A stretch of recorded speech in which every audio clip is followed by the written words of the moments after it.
சற்று முன் கிடைத்திருக்கக்கூடிய முக்கியமான தகவல். விஜயை மறுத்த எடப்பாடி பழனிசாமி. ஏன் இப்படி கூறுகிறோம் என்றால், விஜய் அவர்களுக்கு போதுமான அளவுக்கு சீட்டு இல்லாததால் அவர் எடப்பாடியிடம் போய் நின்றார். ஆனால் எடப்பாடி அதற்கு மறுத்துவிட்டார். இதுதான் மிகப்பெரிய ஒரு சர்ச்சையை எழுப்பி இருக்கிறது. ஏன் அப்படின்னா, ஏன் எடப்பாடி பழனிசாமி நேரடியாக மறுத்தார் என்ற ஒரு கேள்விக்கு அரசியல் வட்டாரங்களில் பல காரணங்கள் இதுவரைக்கும் கூறப்பட்டு வருகிறது. முக்கியமான காரணங்கள் என்ன என்பதை நாம் ஒன்றன் பின் ஒன்றாக காணலாம். யார் இப்படி கேட்டாலும் எடப்பாடி பழனிசாமி இப்படி வெளிப்படையாக மறுத்தது மிகப்பெரிய ஒரு சர்ச்சையை உருவாக்கியது என்றுதான் பலராலும் இதுவரைக்கும் கூறப்பட்டு வந்து கொண்டிருக்கிறது. முக்கியமான காரணம், டிவிகே தற்போது ஏஐஏடிஎம்கேயின் பாரம்பரிய வாக்கு வங்கிகளில் நுழைந்துவிட்டது என்பதுதான் முக்கியமான ஒரு காரணமாக இருந்து கொண்டிருக்கிறது.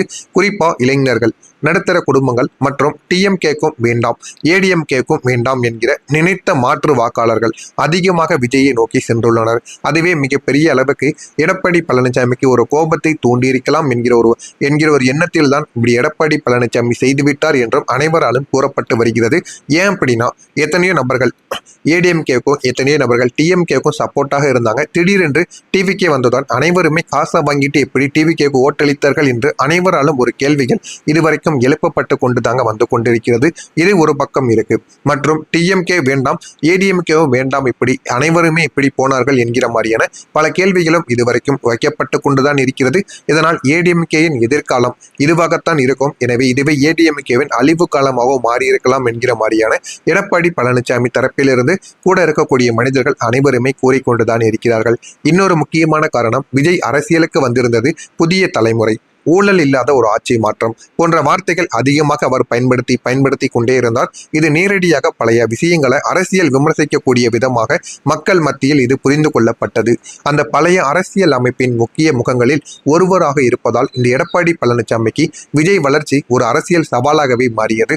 அதனால விஜய்க்கும் சரி, டிஎம்கேவில் இருக்கக்கூடிய ஸ்டாலினுக்கும் இது மிகப்பெரிய ஒரு பிரச்சனையாகவும் இருந்தது. அதிலும் முக்கியமா ஆரம்பத்தில் ஏடிஎம்கே மற்றும் டிவிகே இடையே மறைமுக பேச்சுவார்த்தைகள் நடந்ததாக பல அரசியல் வட்டாரங்களில் பேசப்பட்டு கொண்டும் தான் இருக்கிறது. ஆனால் பின்னர் தொகுதி பங்கீடு, முதல்வர் பதவி மற்றும் யார் பெரிய கூட்டணி தலைவர்கள் என்ற விவகாரங்களில் உடன்பாடு ஏற்படவில்லை என்று அனைவராலும் கூறப்படவும் செய்தது. குறிப்பா விஜய்க்கு ஆதரவு கொடுத்தால் ஏடிஎம்கே இரண்டாம் நிலை கட்சியாக மாறிவிடும் என்கிற ஒரு அச்சம் எடப்பாடி பழனிசாமி அணியில் இருந்ததாக அரசியல் விமர்சகர்கள் இதுவரைக்கும் கூறிக்கொண்டும் இருக்கிறார்கள்.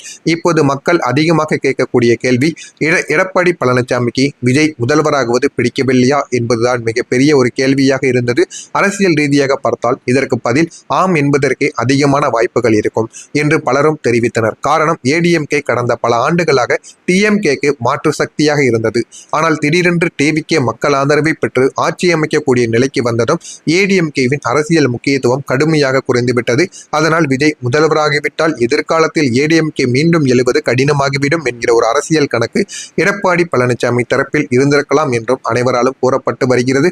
மேலும் ஏடிஎம்கேவின் உள்ளக நிலையும் இதில் முக்கிய பங்கு வகித்துக் கொண்டிருக்கிறது. ஜெயலலிதா மறைவுக்கு பிறகு கட்சி பல பிரிவுகளாக பிடிந்தது.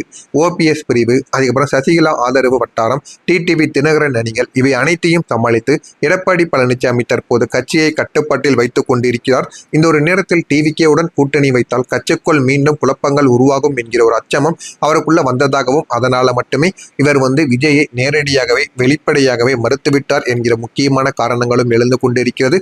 நம்ம காத்திருந்து காணலாம் அடுத்து என்ன நடக்கப் போகிறது, விஜய் என்ன செய்ய போகிறார் என்பதை. உங்களுடைய கருத்து என்ன என்பதை கமெண்ட் வாயிலாக கூறுங்கள். உங்களுக்கு ஏதேனும் கேள்விகள் இருந்தால் அதனையும் கேளுங்கள்.